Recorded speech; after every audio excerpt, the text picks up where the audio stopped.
Atheism is such a difficult perspective to grasp that only the religious believer can do it. Only the Christian can be an atheist. Now, what do I mean by that? Well, think of it like this. If I ask you, are you a theist? And you tell me yes, I can ask you, what God do you believe in? Because you've obviously got a concept of God. In the same way, if I ask, are you an atheist? And you say yes, I can ask you, what God do you not believe in? Because you'll be rejecting an image of God. All atheisms are the rejection of a theism. They're the rejection of an idea of God, the idea of God that was given to you by your parents, or that you found in church, or that you discovered from a school teacher.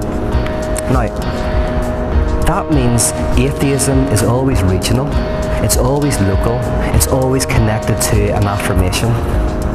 But the amazing insight of Christianity is that God is beyond all conception.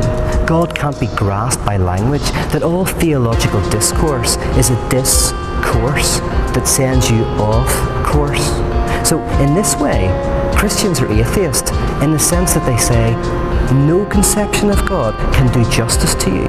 Every time we name God and with a theism, we then dename God with an atheism. Every time we say God is love, we immediately say, but not like I understand love. Because my understanding of love is connected to me being a 21st century Irish male, and that's different from a 3rd century Spanish mystic or a 14th century German peasant. So this is what you see in the Lord's Prayer. God, or Jesus, names God Father, and then immediately says, this name is hallowed, it's holy, it's set apart, it's different from what you would imagine. So in other words, Jesus is saying, God is a father, and yet immediately saying, but not like your father, much bigger and better and more wonderful than your father. Now, this is why the early Christians were called atheists. They were called atheists because, first of all, they disbelieved in all the other gods. But they were also atheists because they disbelieved in their own God. Every time they affirmed God, they said, but God, you're greater and bigger than that.